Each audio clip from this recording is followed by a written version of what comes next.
with immediate access to potential users around the world. Bayer is illuminating the path forward, generating results from a world full of potential. We're excited for the journey ahead. Let's take the next step together. We want to meet you. Schedule a meeting to share what you're developing.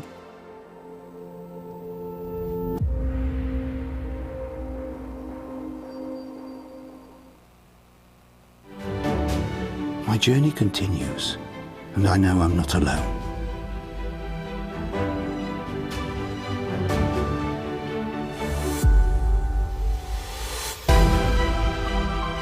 Because together, we can make a difference every day.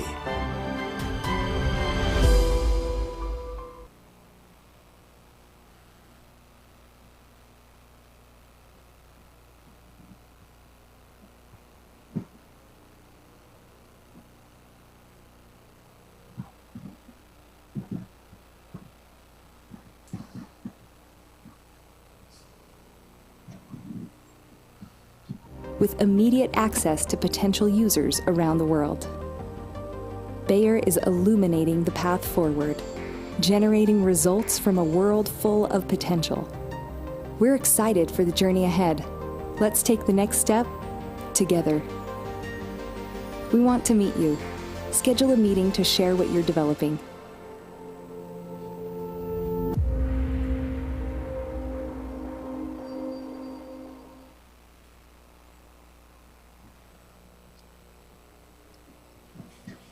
So good afternoon, dear colleagues. Welcome to the sections in this afternoon, the last day of the Asci 2021 at Vietnam. Our session today is a refresh course 4 with the topic about congenital heart disease. And I'm very honored to introduce my co-chairperson, Professor Huynh U Gu. He is the expert in congenital heart disease with many publications, and also as the officer, head of the subcommittee about congenital heart disease. And I would like to transfer the microphone to the Professor Huynh U Gu. Professor Hu, please. Thank you, Dr. Tran. I'd like to introduce our first speaker. Do you hear me? I can hear you, yes. Okay. Yes, I hear you. Okay, thank you. Our first speaker is Dr. Dong Phi Son. He's currently working in the Medical Center, Ho Chi Minh City, Vietnam. And he has several distinguished academic appointments. In addition, he has been involved in writing 6 books. Today, he will share his valuable experience in CT evaluation of congenital heart disease. So Dr. Son, please.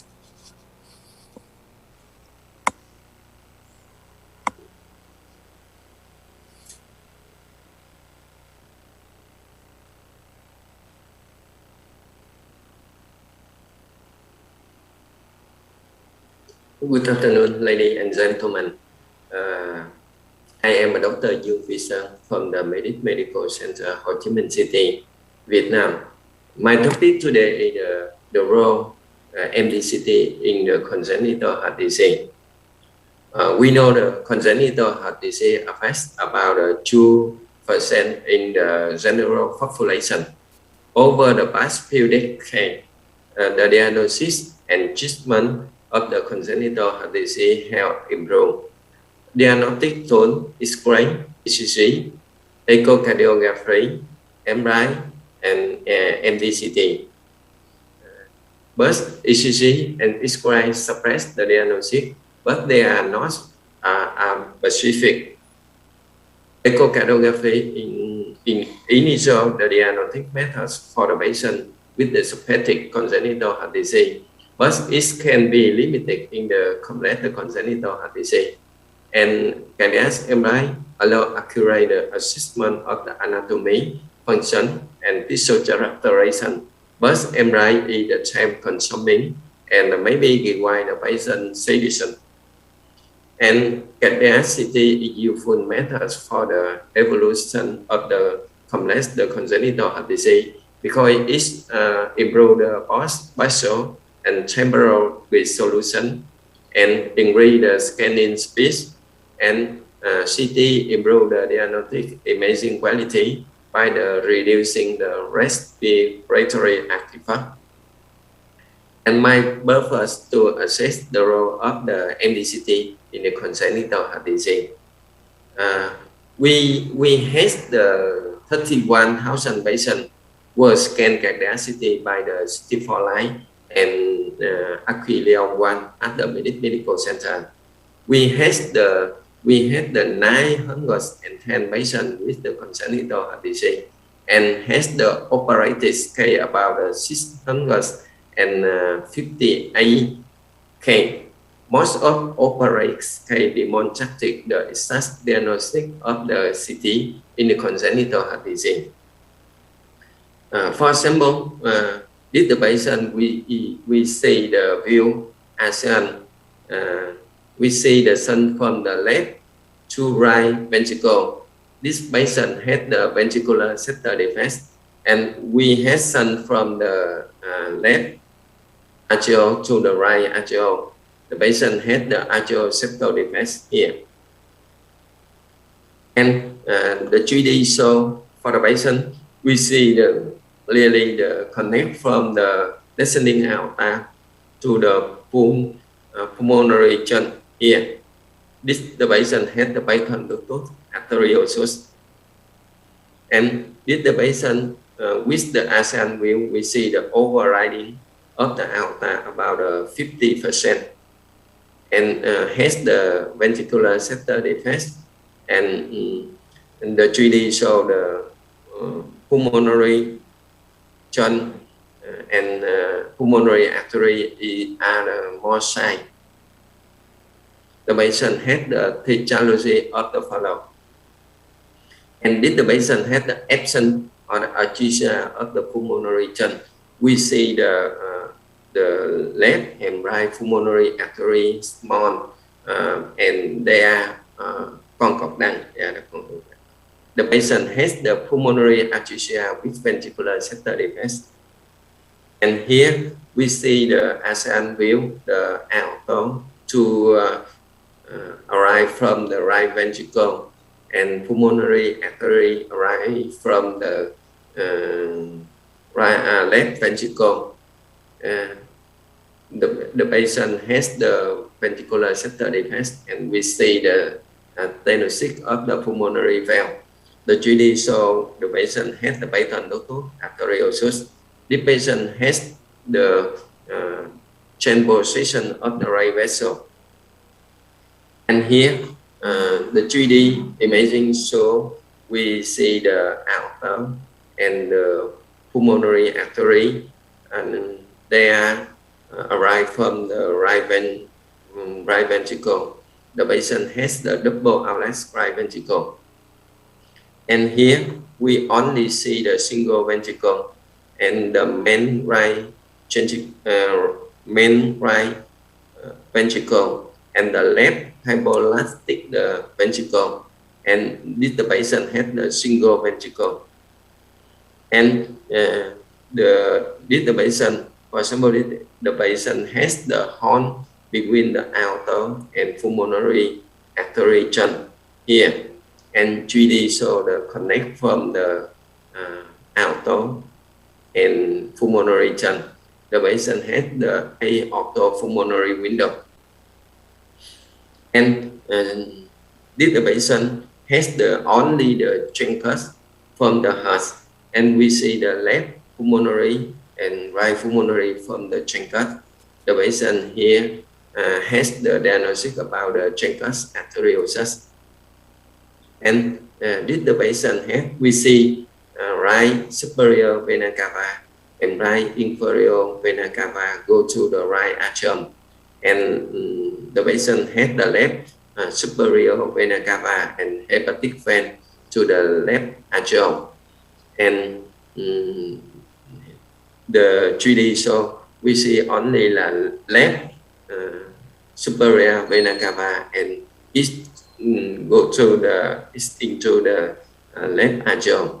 This patient has the anomalous systemic venous return, and this is another patient. We see the right superior vena cava here go to the right atrium, and left superior vena cava here go to the left atrium, and left inferior vena cava go to the left atrium. This patient has the anomalous systemic venous return. And here we see another patient. We see clearly the left pulmonary valve to the innominate. After that, go to the right superior vena cava. The patient had the anomalous pulmonary venous connection upon the heart. And the patient had the left pulmonary valve to the left atrium, and right pulmonary valve go to the right atrium. The patient has the anomalous pulmonary venous connect in the heart. And here the 3D show the one pulmonary valve, right pulmonary valve to the inferior vena cava. The patient has the anomalous pulmonary venous connection below the heart. And in first case, we see the right pulmonary artery connect with the right pulmonary vein, and left coronary artery connect with the left pulmonary artery vein. The patient has the diagnosis about pulmonary arterial venous malformation. Because we see the complex, the congenital heart disease associated with more the malformation with the complex, the auto pulmonary collateral, and anomalous, the coronary artery. ECG and X-ray spread the diagnosis, but they are not specific.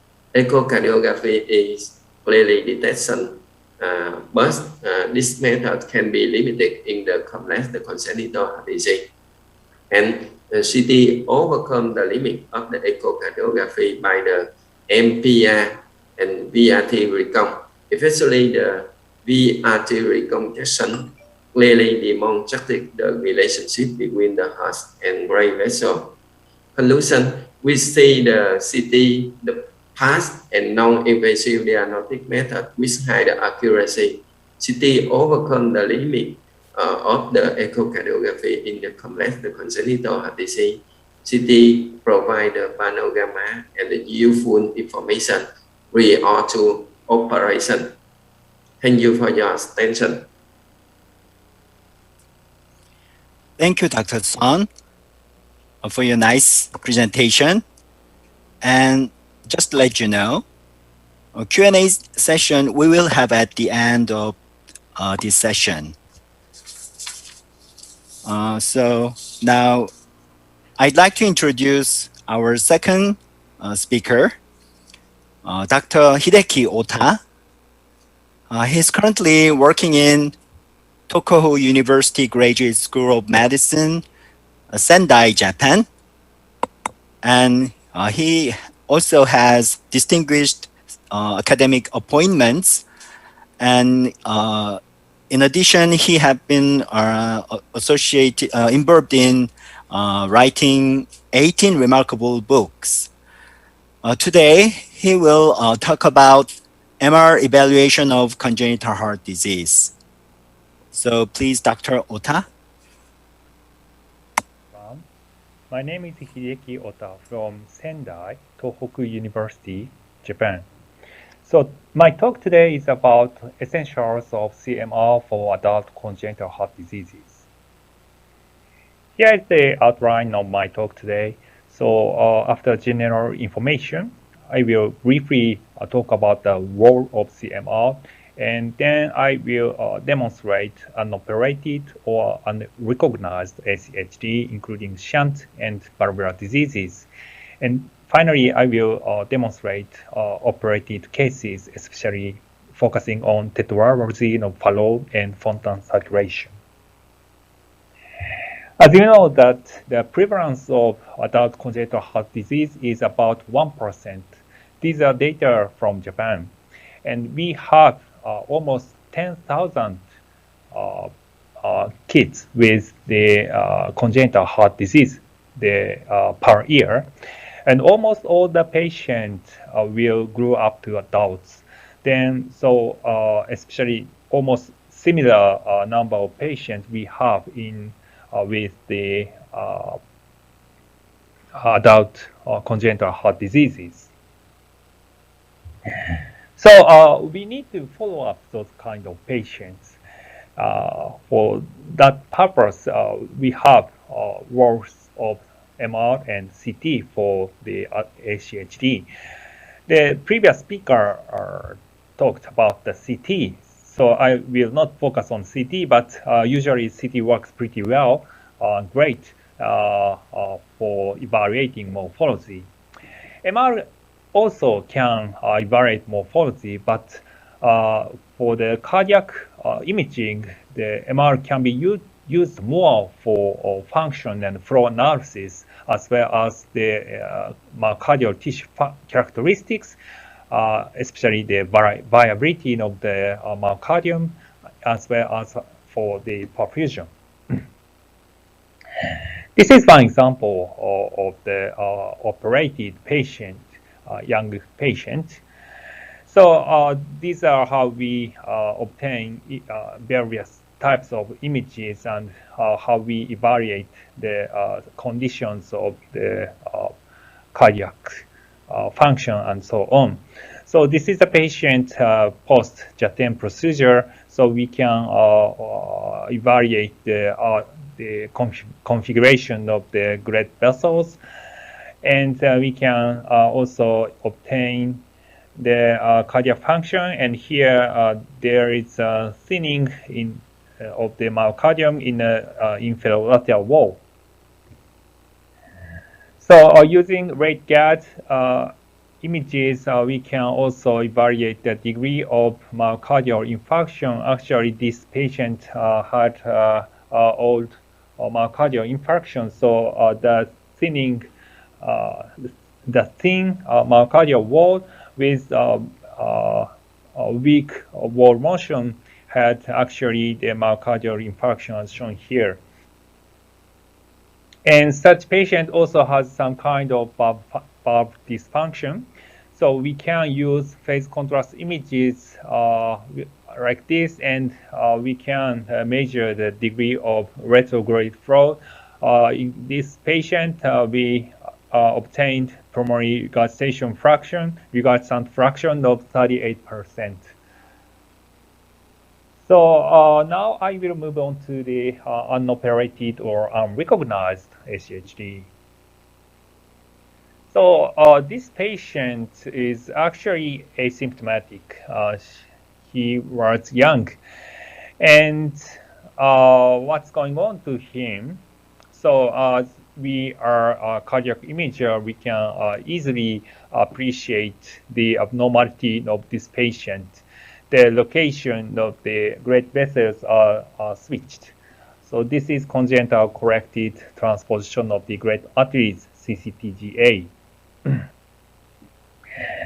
The arterial septum defect, SD, is also the common disease which can be found incidentally in adulthood. So among the SD, the second type is the most common. As you know, that there is the shunt flow shown here from the left arterium to the right side. And these images are the patients with sinus venosus type SD.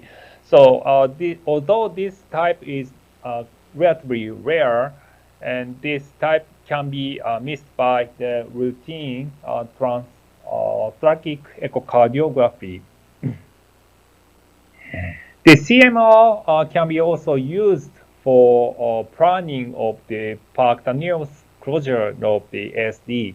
So usually the transesophageal echocardiography can be used for the planning of the percutaneous procedure, but the quantitative measurements are almost comparable between the two modalities, CMR and transesophageal echocardiography, so that depending on, although it depends on the preference of the interventional cardiologist, we can also utilize CMR measurements because this is non-invasive examination with shorter scan time, just using the cine kind of the images.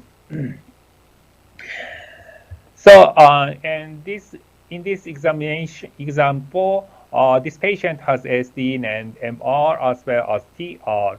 So, on this preoperative CMR, we can appreciate the defect here and the enlargement of the right ventricular system. And this patient underwent ASD closure as well as mitral annuloplasty and the tricuspid annuloplasty. Then the cardiac size was significantly reduced, and the degree of shunt, or so-called QPQS, returned to almost within normal range. This is another case. So he has membranous VSD, as shown here on CT. But the right ventricle is significantly thickened, and here is the flattening of the intravascular intraventricular septum. So what's going on to him? So he also has Eisenmenger syndrome. So in this stage, we can appreciate the RV hypertrophy as well as the flattening of the intraventricular septum, as well as the PA dilation caused by the pulmonary hypertension. So this is well-known syndrome, or systemic to pulmonary shunts may result in this Eisenmenger syndrome. It usually depends on the degree of shunt flow. So in this stage, the pulmonary vascular resistance will be elevated, and reversed or bidirectional shunt can be observed.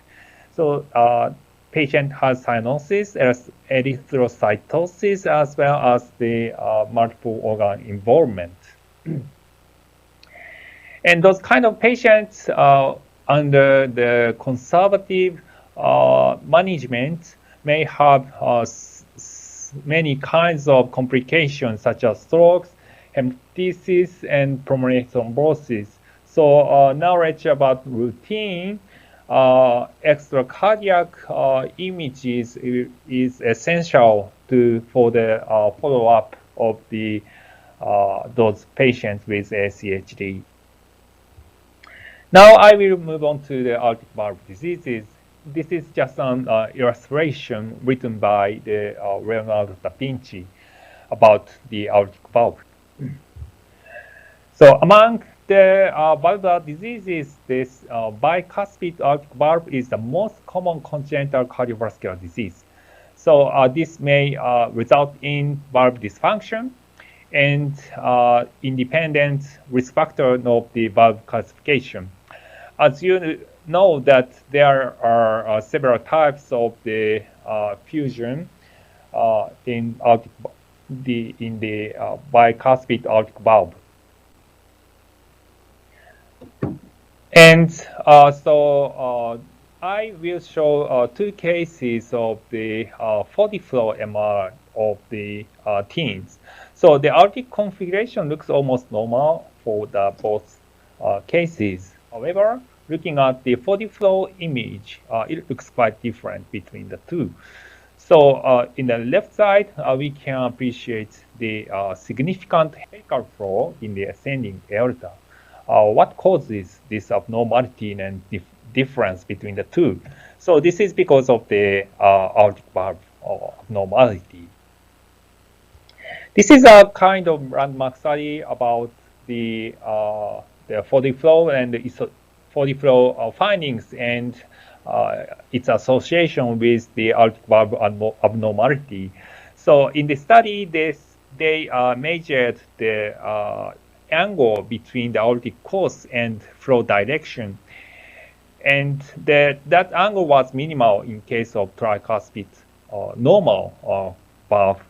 But if the patient has abnormal types of the valve, depending on the valve type, the degree of the degrees between the aortic course and flow direction will be significantly increased, as shown here. Then finally, I will talk about the post-operative situation. The first was about repaired tetralogy of Fallot. So as you know that tetralogy of Fallot is the most common type of cyanotic congenital heart disease. So here is a list of the so-called tetralogy. And usually the patient with tetralogy of Fallot will undergo the complete intracardiac repair, including widening of the pulmonary arteries and the VSD closure. Such cases will grow up to adults, and we sometimes need to evaluate those patients. Here is a typical case of the patient with repaired Fallot, and we can appreciate RV dilation, the overriding aorta, as well as the RV outflow dilation. And here's a list about what to evaluate in repaired tetralogy of Fallot. We need to assess the RV function, size, and global and regional function. And we need to evaluate the pulmonary artery and pulmonary valve status, including the retrograde flow or stenotic conditions. And we need to also evaluate the residual surgery-related findings and aortic diseases, as well as the evaluation of the ventricular system and atrial system for the mapping of catheter ablation. So among them, this is most important thing. So the so-called free pulmonary regurgitation, free PR, can be observed in repaired time of repaired tetralogy of Fallot. So this can be evaluated using the phase contrast images. And regarding the indication for secondary surgery, so we need to evaluate the volume of the RV, and because due to the pulmonary regurgitation. So there are certain thresholds suggested by the studies. And in this case, after the pulmonary valve replacement, the RV function was improved to the normal range, and the valve function was well recovered. The final talk is about Fontan circulation. The Fontan circulation is performed for patients with so-called univentricular physiology. Among the Fontan surgery, the TCPC, total cardiopulmonary connection, is usually the final stage, as shown here. Here is a list of what to evaluate in Fontan saturation. We need to assess the systemic ventricular function, what's going on to the conduit, and the patient may have venous collaterals and some kind of extra cardiac findings related to the elevated central venous pressure. And this patient underwent the CT, and this CT shows some weak enhancement in the right PA system. The contrast media was injected from the lower leg. So what's happening to this patient?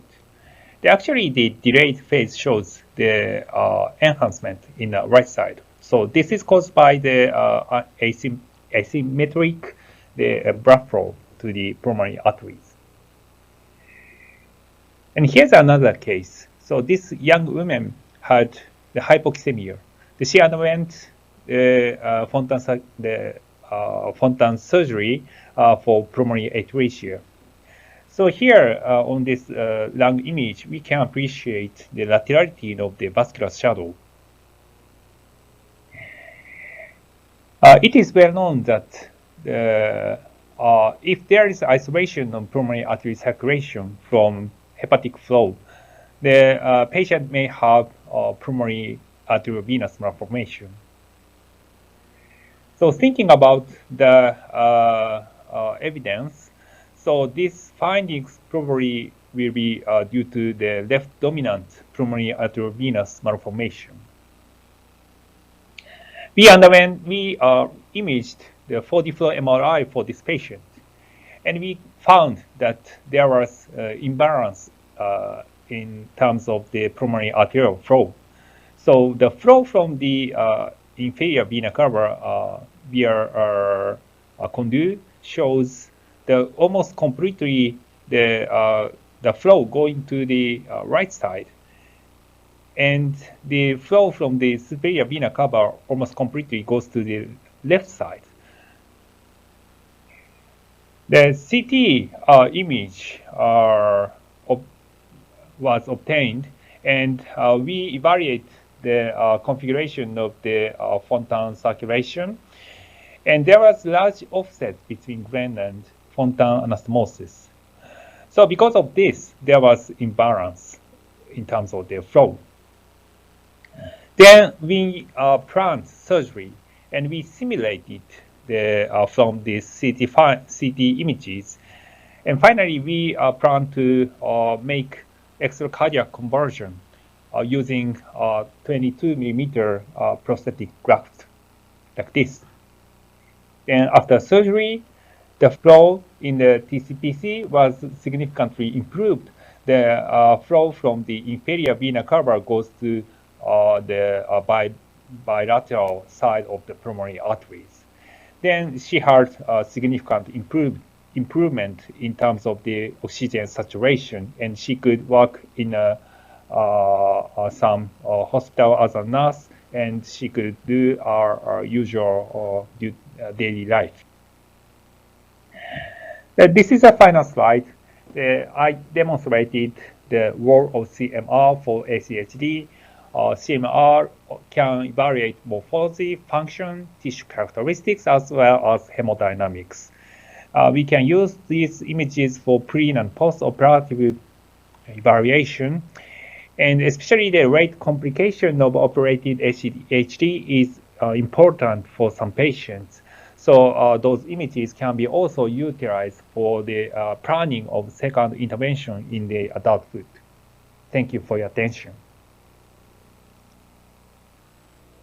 Thank you, Dr. Hideki Ota, my old friends. Very nice to see you again. We will come back at the Q&A sessions. So coming up next, I would like to introduce one of my friend and Professor Wally. He already been to Vietnam a few times. Unfortunately, this time due to the pandemic, so I'm afraid that all of you could not join us in person.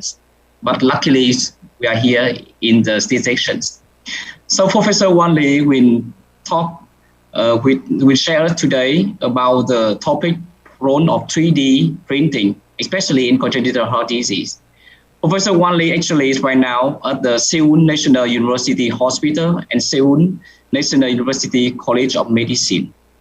He has many publications, more than 14 book chapters and 140 articles.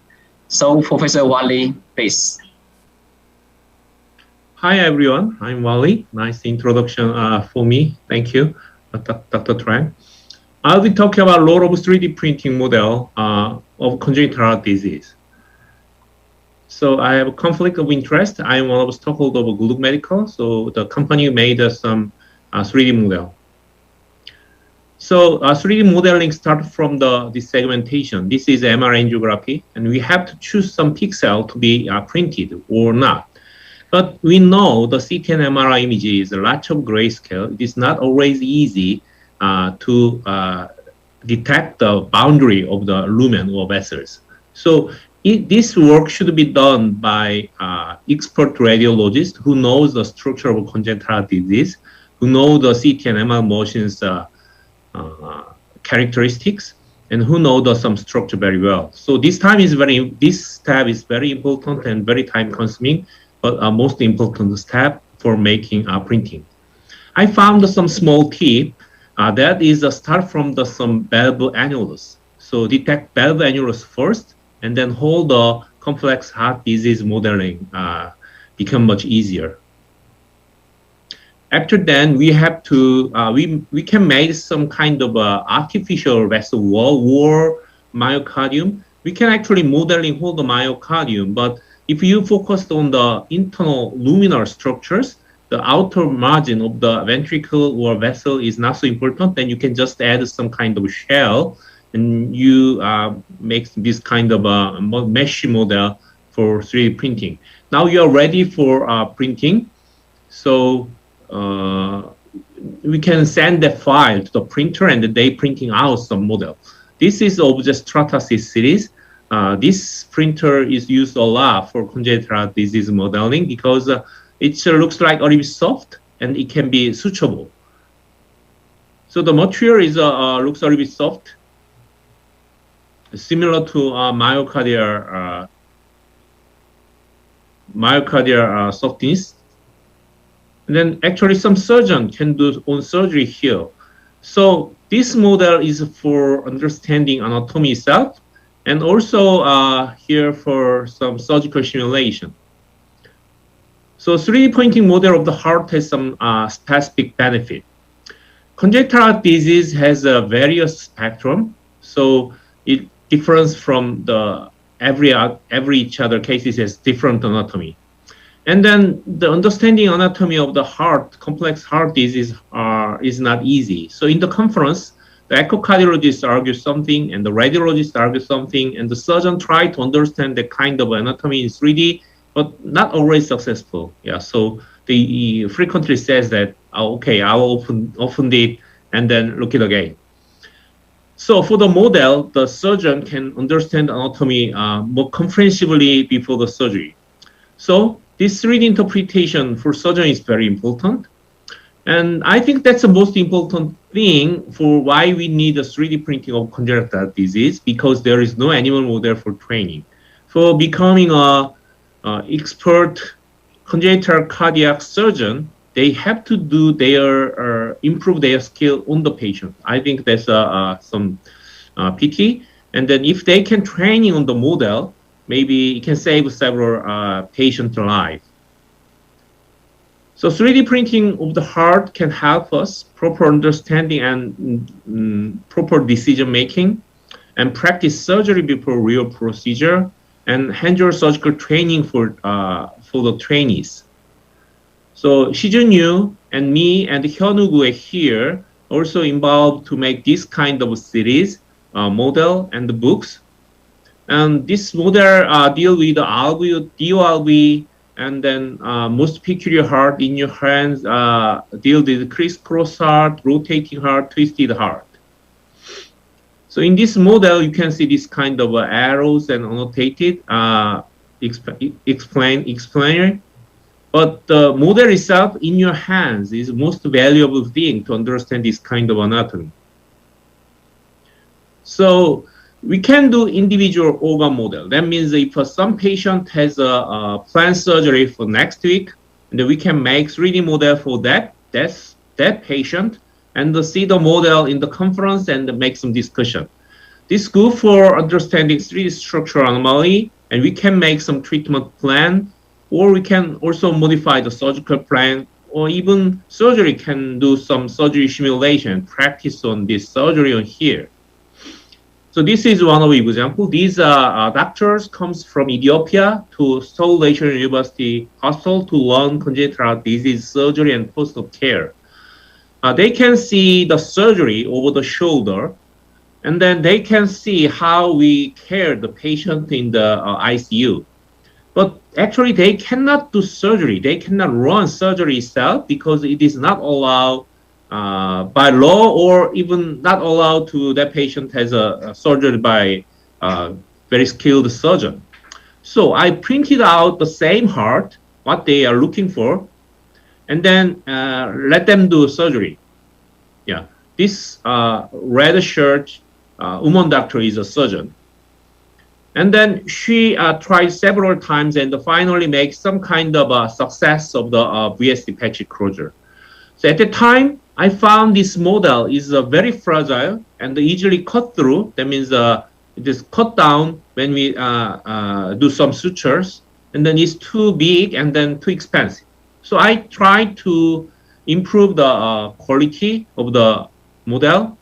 And I tried many material of the printing material, very sure, and tried that with my colleague surgeons.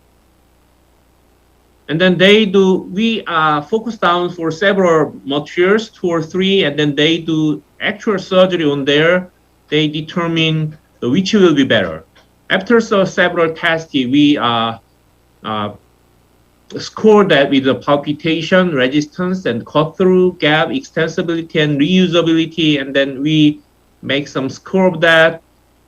The Tango Plus show 27 wins, and then we printed out all the heart with this material. The one thing I do is cut up the RV side to make some easy to surgery simulation. And then also that makes very small profile, the 2 centimeter height of the model, and it saves the cost a lot because the printing out spend a lot of printing material, and printing material itself is expensive. And then this 18 model is actually fit to one 3D printing, and then we can print it out many cases.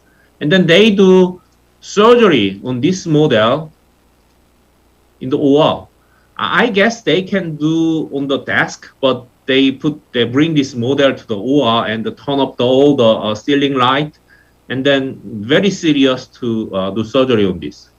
So this is actual movie clip. My resident and fellows trained on that. So we measured the surgery time. 6 surgeons in training do 3 times simulation of each models.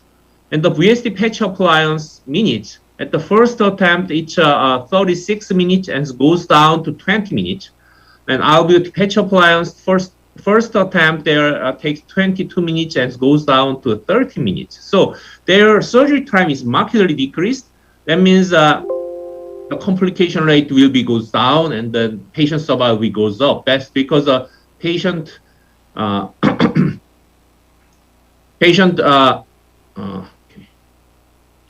okay, go ahead. Yeah, and then the expert surgeon score that the quality of the surgery, and it's start from the 28. If the 100 point is a scale and goes to the 66. These are the resident and fellows. They also do some kind of minor surgery in their practice. I'm very surprised about this result because maybe expert has a 95 to 100. But I can guess they start from the maybe 50 or 60. But as the expert surgeon score them very poor. But anyway, we can see this markedly increased the surgical skill score during the simulation surgery. So I extend the model from the TOF to other VSDs. This is PMVSD, is the subarterial VSD.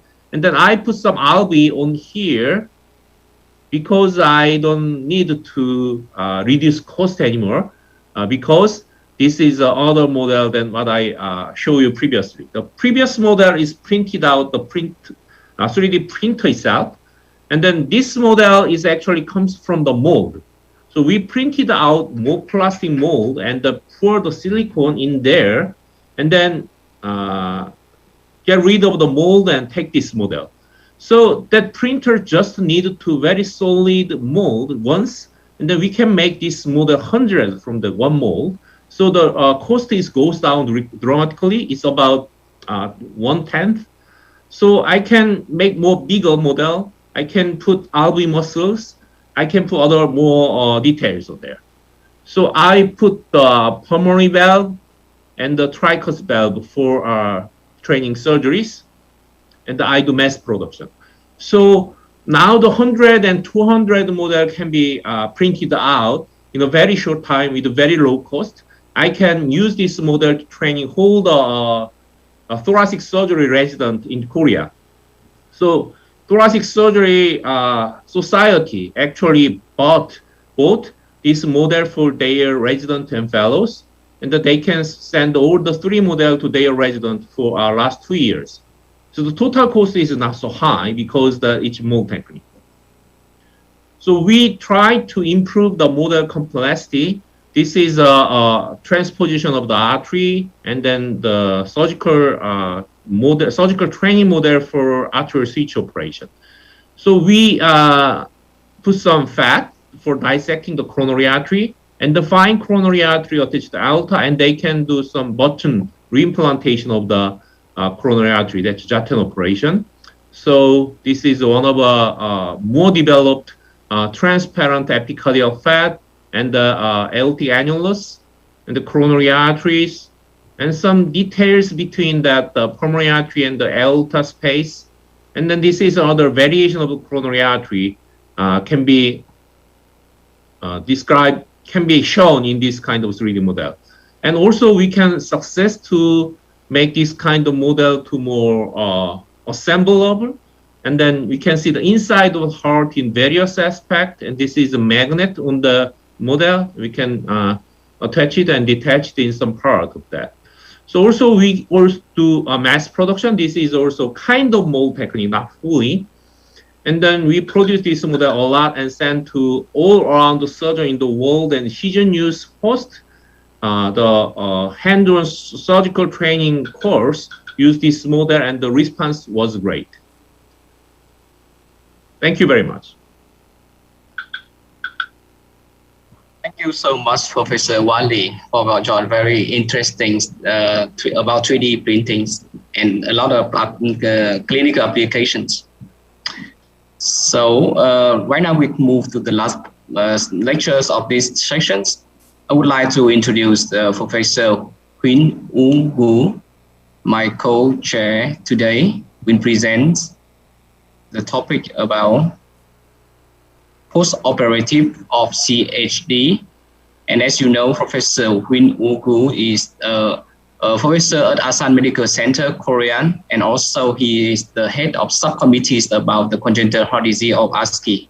And he has many publications about the congenital heart disease also. So Professor Wu, please. Thank you, Chairperson, for your kind introduction. Also thank the organizing committee for inviting me.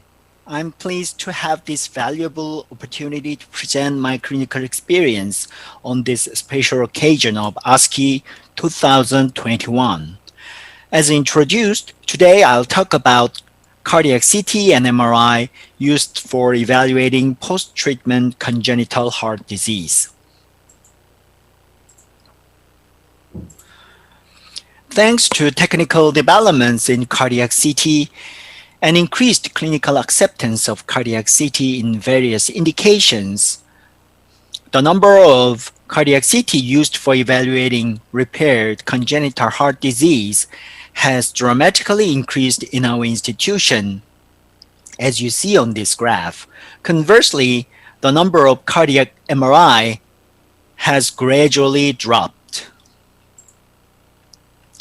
In a recent special report based on 21-year publication analysis, it was found that only health expenditure per capita showed a statistically significant difference between two country groups, according to a CT to MR publication ratio. This analysis may partly explain why cardiac CT is more frequently used than cardiac MRI in Asian countries with a low health expenditure per capita. In this respect, our institution is no exception.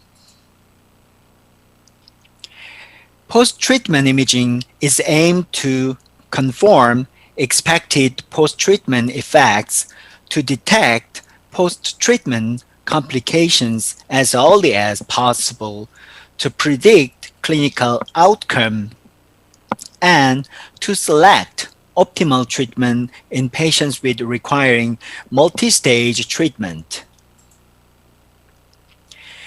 In repaired coarctation of the aorta or interrupted aortic arch, residual or recurrent aortic stenosis, aortic dissection, and pseudoaneurysm may occur as a complication of surgical or interventional treatment. A 3D cardiac CT image on your right demonstrates a pseudoaneurysm developed after balloon angioplasty in a case with coarctation of the aorta. Vascular airway compression is frequently observed in repaired coarctation of the aorta or interrupted aortic arch due to a shortened anteroposterior distance between ascending and descending part of the aorta. As you see on your left main bronchus is the most common site of vascular airway compression in this situation. For the thoracic CT imaging on your right, demonstrate the airway narrowing is fixed rather than dynamic.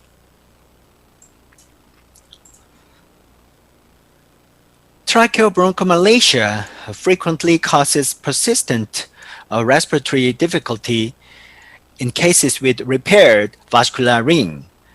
This is attributed to long-standing airway compression that has been present during the preoperative period. In this case, with double aortic arch, post-operative 4D thoracic CT imaging clearly demonstrate tracheobronchomalacia. In repaired left heart defects, LV mass to volume ratio is useful to predict unfavorable clinical outcome. A previous study found that increased mass to volume ratio was associated with hypertensive response to exercise in repaired coarctation of the aorta. A recent study demonstrated that LV remodeling patterns using LV mass and LV mass to volume ratio obtained from 3D cardiac CT data may be used to predict clinical course in left heart defects. Unfavorable clinical events more commonly occurred in the pattern 3, approximately 67%, in which the LV mass is increased and LV mass to volume ratio was decreased as a result of LV maladaptation. A recent study in patients with repaired tetralogy follow the RV volume quantified using 3D cardiac CT data and 3D threshold-based segmentation demonstrate a tendency of early rapid increase, middle plateau, and late decline. Characteristically, the RV EDV starts to decline about 26 to 27 years after total correction on the graph on your right side. Practically, it's critical to identify small change in the RV volume in the same patient. To do so, the quantification method should be highly accurate as well as highly reproducible. In this respect, 3D cardiac CT and 3D threshold-based segmentation are the best combination. Recently, I found that intra-individual annual change rate in the RV volumes are actually very small, mostly less than 1.5 milliliter per square meter per year. On top of that, increasing and decreasing pattern is almost always consistent in the majority of patients, as you see on this graph. Other researchers also reported comparable result in which LV dilatation is unchanged, measured using cardiac MRI during a follow-up of 3 years in the majority of patients with repaired tetralogy follow and severe pulmonary regurgitation. Therefore, it's imperative to revise the previous guideline recommending follow-up imaging for ventricular volumetry every 2 to 3 years.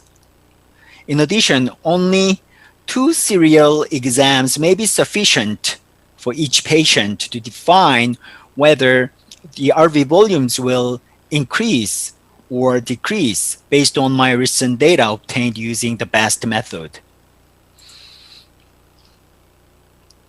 As you know, pulmonary valve replacement is performed to stop chronic or severe pulmonary regurgitation before the development of irreversible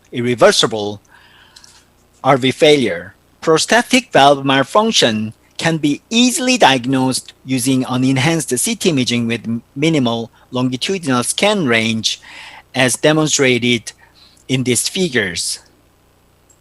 As you see here, 2 valve leaflets show severely limited opening during systole, and the limited motion is more severe on the right side. Based on the CT finding, urokinase was administered for 72 hours to treat the prosthetic valve malfunction. Significant peripheral pulmonary stenosis is common in repaired congenital heart disease, especially cyanotic types. In these cases, pulmonary artery angioplasty can improve asymmetrically decreased pulmonary vascularity. As demonstrated on this slide, CT pulmonary vascular volume ratio can be used to quantitatively evaluate the effectiveness of pulmonary artery angioplasty. Major aortopulmonary collateral arteries in patients with pulmonary atresia and VSD, various single-stage or multi-stage unifocalization procedures are performed. As complications of the procedure, stenosis or occlusion of MAPCA's central pulmonary arteries, shunt, vascular stent, and conduit may occur. In addition, residual MAPCA should be unifocalized if it supplies a long portion and is not connected to the central PA. These detailed post-treatment abnormalities can be delineated accurately with cardiac CT. As you see here, patent LVPA conduit with intramural calcifications, the patent RV stent, RPA stent, and residual MAPCA.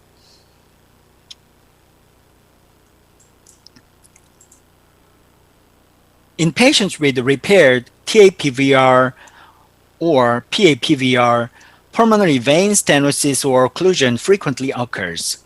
Cardiac CT images performed 10 years after TAPVR repair reveal a focal stenosis of the central portion of the right lower pulmonary vein and a proximal occlusion of the left upper pulmonary vein with tiny collateral veins.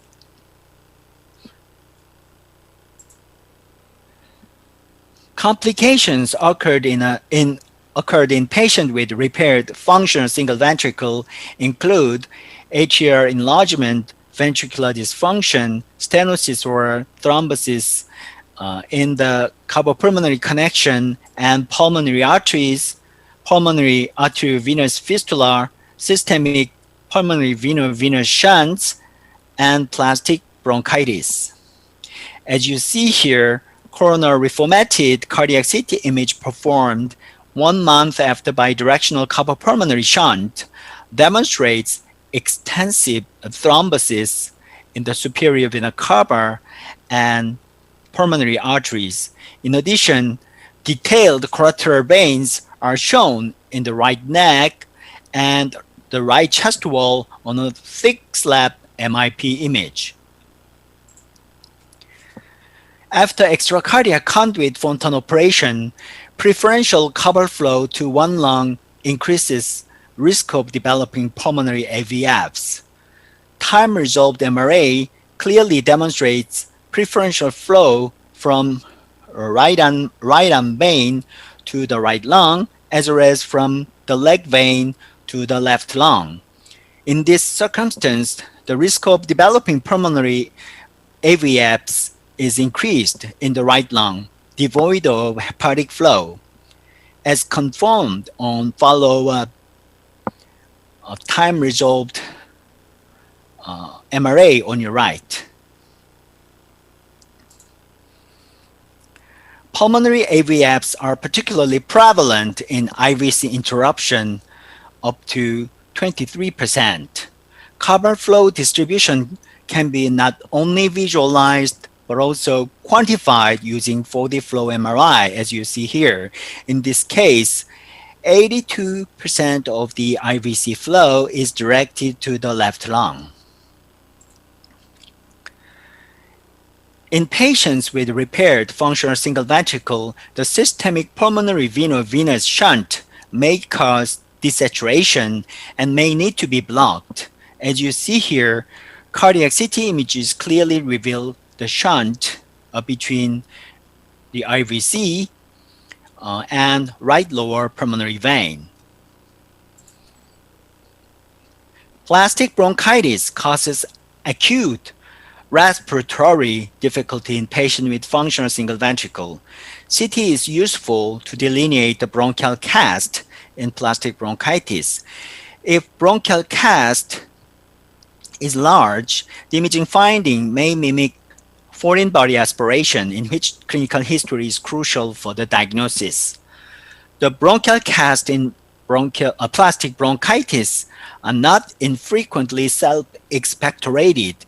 Gross pathology of expectorated plastic bronchitis shows a typical tree-like appearance, and its histology with Asci staining demonstrate the cast mainly consisting of fibrin and inflammatory cells.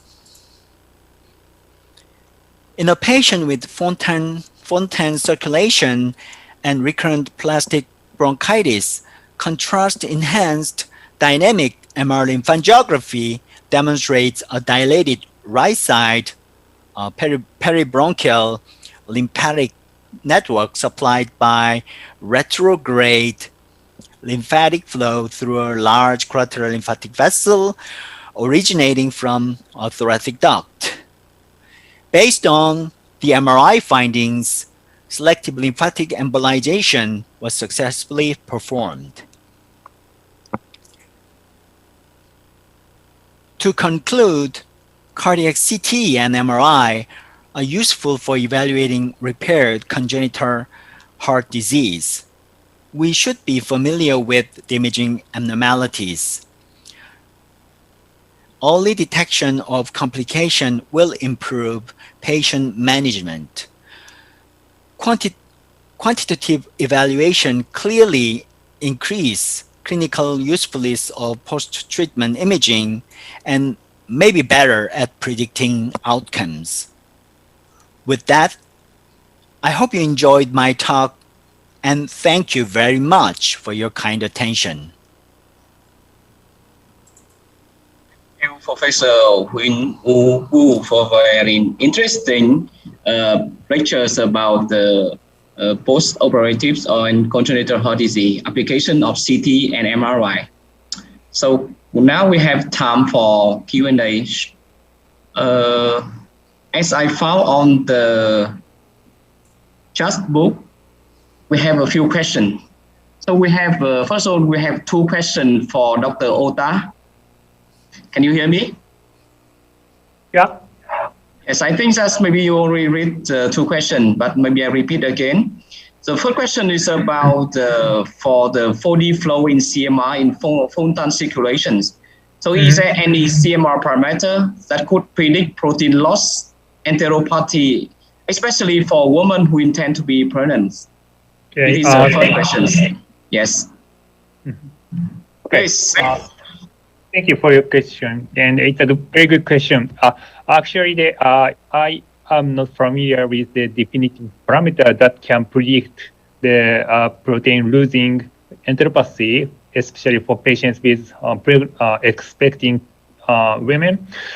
But there is a kind of case reports showing some the trouble in TCPC flow shown by the 4D flow images in and then they try to do some kind of they try to find out some parameters such as the energy loss or kind of things in the case reports, but probably we need to collect more data and to see what's going on to those kind of patients. Okay, thank you. And we have a second question about Dr. James. How long does it take for the oxygen from 85% up to 90% in the last case after redo operations by replacing an extracardiac conduit? Yeah. Yes. It's actually she had got improved the oxygen saturation soon after the surgery. So, sorry, can you hear me? Yes. Yeah. So we could experience that the patient had drastic improvement in terms of the oxygen saturation. Thank you, Dr. Ota. So, Professor Huỳnh, please, you have any comment or questions? Yes, we have one question for Dr. Wali from the audience, and asking the price of 3D printing. So, Dr. Wali, could you mention the cost range from the lowest to the highest, depending on the quality of 3D prints? Yeah. For some individual modeling, it takes some time and use a person and program for that single model. So it's price goes up. Usually it's 1,000 to 3,000 per one cases. But when we do mass production, like a subarterial VSD or TOF or PM VSD, can you hear me? Can you hear me? Yeah.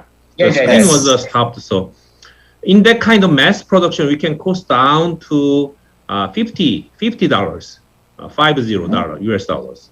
So each model can be provided by $50. Actually, sometimes it's cheaper or expensive, depends on the model size and then how many model they order. You know that this is mold technique. If you order a single model, the price may be almost same.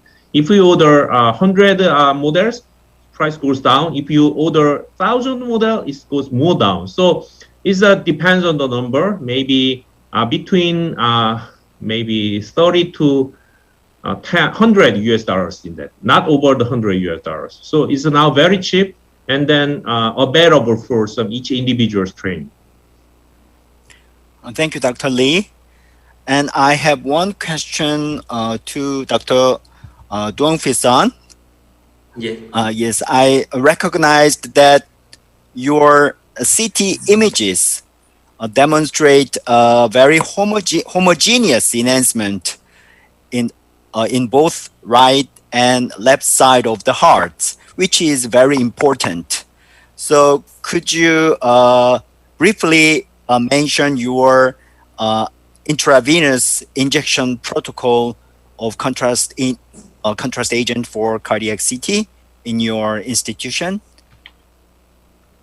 Maybe in the Vietnam and in my center, in the only the diagnostic center, and most of the patients from the hospital, the hospital or the children hospital, they check the echocardiography before. If they has the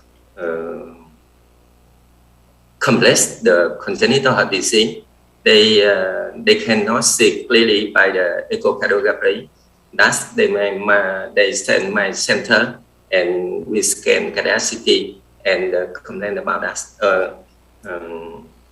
and explain about us. Can you hear me? Yes.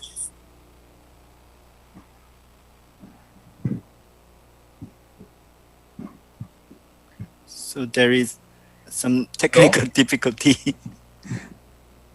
Can you hear me? Maybe we lost him. Can you hear me? Yes. Yes, we can hear you now.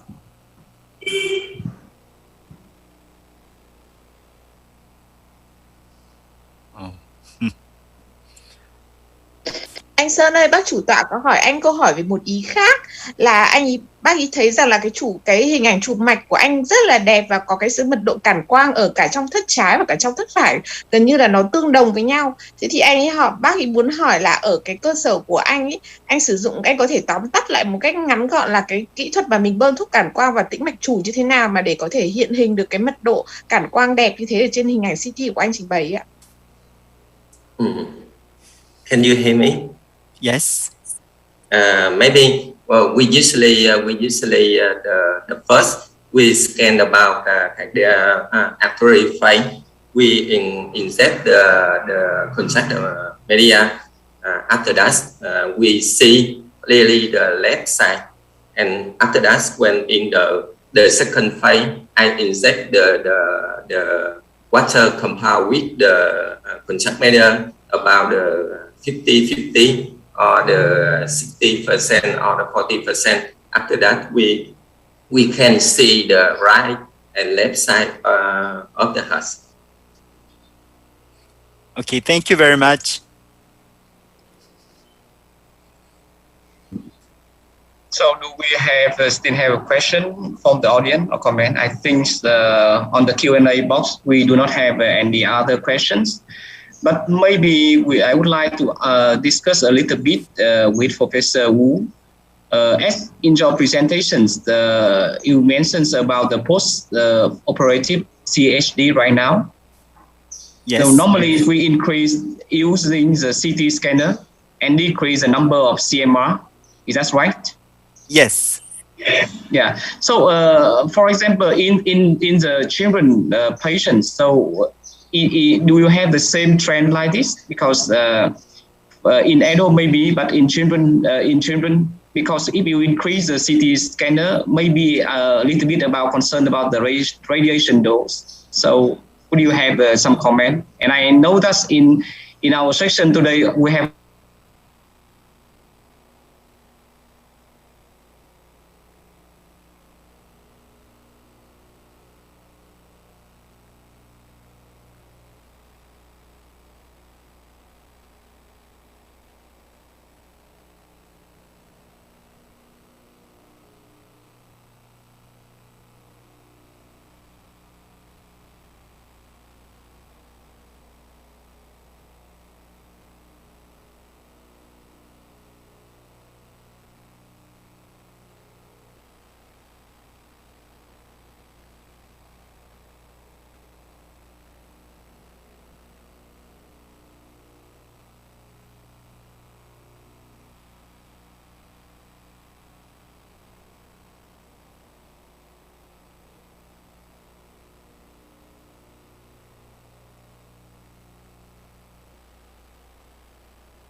see the Professor Lee's presentation and showing so many tiny hearts. And actually, but I heard that the cost about for the individual model, it takes about more than $1,000, probably in between $1,000 and $2,000, as far as I know. And I have not heard of any companies producing so many hearts like Professor Lee. So in Japan. Right. Thank you. So maybe after this section, we will send to the Professor Lee or we can order the 3D printing from your university, Professor Lee. Sure. Because it will be the cheapest one in the regions, I think. We are very happy to send that. So I will send some sample. First. Yeah. So Professor Wu, please. Okay. Do you have any comments or questions? If no, we'd like to thank all the speakers for your informative lectures and the audience for active discussion. And then now I'd like to close this session. Thank you very much. Thank you. Just to remind us, the closing ceremony will be within 30 minutes. Thank you very much. So we can Thank stay you so here. much. Bye-bye. Good job. I see. Yeah, successful closing Congress. ceremony. Thank you so much. Channel 1. Okay. Bye-bye. Bye-bye. Bye. Bye.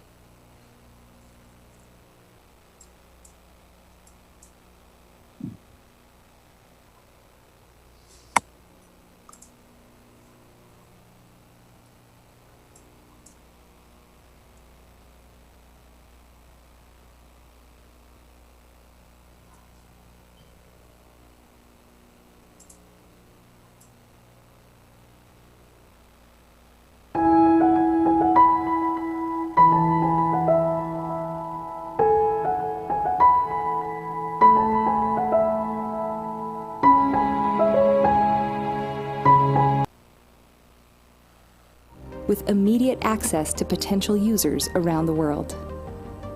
Bayer is illuminating the path forward, generating results from a world full of potential.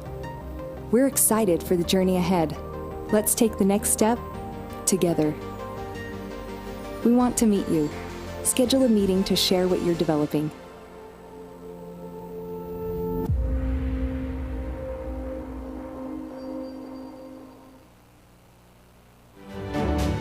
My journey continues, and I know I'm not alone.